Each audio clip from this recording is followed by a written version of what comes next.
ఎవరిని తీసుకున్నా సరే దయచేసి యూత్ గురించి నిరుద్యోగులు చదువుకున్న వాళ్ళ గురించి మన దేశం గురించి మన దేశ ప్రజల గురించి మన రాజకీయాల గురించి రాజకీయ వ్యవస్థ గురించి కుటుంబాల గురించి కుటుంబ బంధాల గురించి. ఎందుకంటే ఇప్పుడు బంధాలు ఎక్కువ నిలబడతలేదు.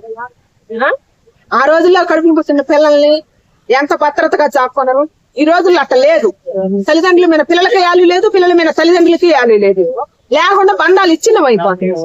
ఇట్లాంటి వాటి గురించి తీసుకోవాలని నా ఆశ, కోరిక అన్నమాట.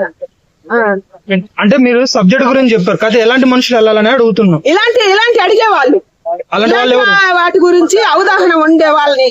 ఇప్పుడు నాకు ప్రతి చదువు రాకపోవచ్చు, నాకు ప్రతి దాని మీద అవగాహన ఉంది. కానీ నాలాంటి వాళ్ళని తీసుకుంటారు. కావున మేళ నాకు చదువు రాదు, తీసుకుంటా అవగాహన ఉండాలని తీసుకోవాలా. ఎంతసేపు ఉన్నా లవ్లు కొట్టుకోవటం, గేములు ఇదే కానీ 9 సీజన్లు నడిచినా ప్రజల గురించి ఈ బంధాల గురించి అనుబంధాల గురించి చెప్పే వాళ్ళని ఎవరన్నా తీసుకున్నారా? 9 సీజన్లు నడిచినాయి, వచ్చినాయా? రాలేదు కదా. అందుకని ఈసారి అన్నా కొద్దిగా మంచి వాళ్ళని తీసుకోవాలని. మంగ్లీ లాంటి వాళ్ళు తీసుకుందాం అని అనుకుంటారు ఈసారి. దాని గురించి చెప్పండి.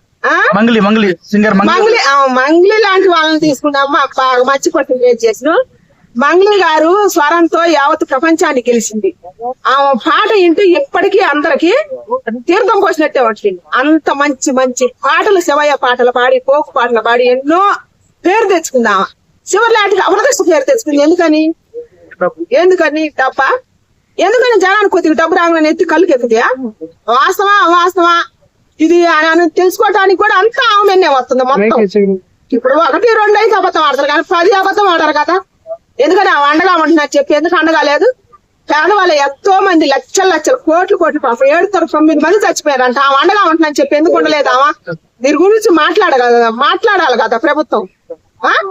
మన తెలంగాణ వాళ్ళు కూడా మాట్లాడాలి కదా. ఎంత మంది పాపం ఏడుతున్నారు వాళ్ళు.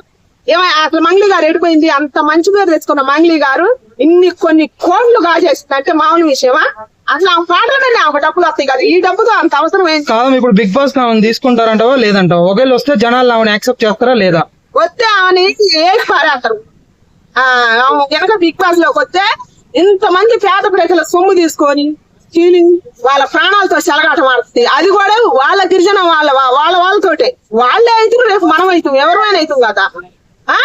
మనిషి సొమ్ము అటు తినకూడదు. తింటే ఎప్పటికైనా సర్వనాశనం. అంత పైకి ఎదిగిపోయింది, కిందికి పడిపోయింది. ఇంకా పడిపోయిన పేరు లేకుండా అంటే ఆమె తీసుకున్న 10 రోజుల కాడికి ఎక్కువ ఉండదు.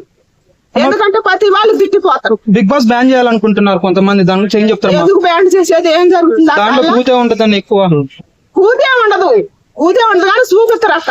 ఇప్పుడు ప్రతి వాళ్ళు కూతురు ఏంటో ఇప్పుడు సినిమాలు వస్తున్నాయి. కూతు లేదా సగం చేసుకొని తిప్పుతున్నారు. అది కూతు కాదా? చూస్తారు. అయినా పోయి ఏళ్ళు పెట్టుకొని ఒక టికెట్ 600, 700, 1000 రూపాయలు టికెట్ ఖరీదు. అన్నిట్లో సినిమా చూస్తానికి పోయిన లూకుంటారా? మళ్ళీ 1000 రూపాయలు ఖర్చు తినడానికి ఇవన్నీ పెట్టుకొని చూస్తారుగా. పోయిన వాళ్ళు అలా పోయిన వాళ్ళు సంకర ఆకుండా తింటారుగా. ఫ్యామిలీతో పోయిన వాళ్ళు అయితే వాడు గోళ్ళే. అట్టనే బిగ్ బాస్ కూడా చూస్తారు. దశావతారం అంటే ఏంటమ్మా? దశావతారం అంటున్నారు కదా. దశావతారం అని పేరు పెట్టారు. దశావతారానికి తగ్గట్టు మనుషులు తీసుకోవాలన్నమాట. మన మనుషులే, మనలోనే దశావతారాలు ఉంటాయి. ఉండవా? ప్రతి వాళ్ళే ఉంటాయి దశావతారం. సెలబ్రిటీలను కాకుండా సామాన్యులు టాలెంట్ ఉన్న వాళ్ళని తీసుకుంటే మంచిదని అంటున్నారు. టాలెంట్ ఉన్న వాళ్ళని తీసుకోవాలి, మంచిదే కానీ తీసుకోరే. ఇప్పుడు దాన్ని టాలెంట్ పరంగా చూస్తారంట, ఆస్తి పరంగా చూస్తారంట, చదువు పరంగా అన్ని చూస్తారంట. అక్కడ అటు కూడా ఇంటికి కామన్ మ్యాన్ పెడతారు, సెలబ్రిటీ సెలక్షన్ చేస్తారు. కామన్ మ్యాన్ లాగే ఉంటాయి, సెలబ్రిటీలకి ఉండవు. వాళ్ళు డైరెక్ట్ వెళ్ళిపోతారు. మరి మీరు పెట్టారు అది ఖర్చు అని కామన్ మ్యాన్లకి ఎక్కువ పెట్టారుగా, సెలబ్రిటీలకు పెట్టారా? పెట్టలేదు కదా. అది మనం అడగం. కాకపోతే మనం నోరాలు పెట్టి చూస్తాం. వాళ్ళని గెలిపించి వాళ్ళ సోల్కి రేట్లు పెంచుతాం. ఖచ్చితంగా చూస్తారు. ఎందుకంటే అన్నిటి మీద అవగాహన ఉండాలి. ప్రతి దాని మీద మనం నిలదీసేది నేర్చుకోవాలన్నమాట. ఒక్కళ్ళే మాట్లాడితే ఒక్కళ్ళకే ఉంటుంది. 10 మందిని కలిసి మాట్లాడితే ఏ సమస్య అయినా పరిష్కారం అవుతుంది. ఇప్పుడు మన ప్రపంచం మీద జరిగేది ఏదైనా మన రాష్ట్రాల మీద జరిగేది. ఇంతమంది నిరుద్యోగులు ఉన్నారంటే ఎందుకున్నారు? 10 మందిని కలిసి అడిగితే అది అనేది అయిపోతుంది కదా. పేదవాళ్ళు ఇంతమంది ఉన్నారు. రాజకీయ నాయకులు మారిపోతారు కానీ పేదవాళ్ళు మారుతారు. ఎక్కడ ఉన్నాం అక్కడే ఉన్నాం కదా. వీళ్ళంతా మన వాళ్ళు. మొత్తం రోడ్ల మీద ఇప్పుడు కూరగాయలు అమ్ముకునే వాళ్ళు కానీ పళ్ళు అమ్ముకునే వాళ్ళు మొత్తం మన వాళ్ళే కదా. వాళ్ళు రోడ్లు ట్యాక్సులు కట్టకుండా అమ్మనెత్తానరా? నీళ్లు నెత్తానంగా నిలబడి ఎండకి ఎండి వానకు తడిసి వాళ్ళు వ్యాపారాలు చేసుకుంటే ఎన్ని లక్షలు వస్తున్నాయా? ఆటోల కలిసి ఎవరైనా మాట్లాడతారా? ఇప్పుడు మీకు అవకాశం వస్తే మీరు ఏం చేస్తారమ్మా బిగ్ బాస్ కి? దయచేసి నాకు అవకాశం వస్తే ఇక్కడికి అన్ని నేను చెబుతా. నాకు గనక అవకాశం గనక వస్తే ఇట్లాంటి ప్రతి ఒక్క దాని మీద నాకు అనుభవం ఉంది, చదువు లేకపోవచ్చు కానీ మనల్ని తీసుకుంటారా అని నమ్మకం. ఓకే అన్న, థ్యాంక్ యూ.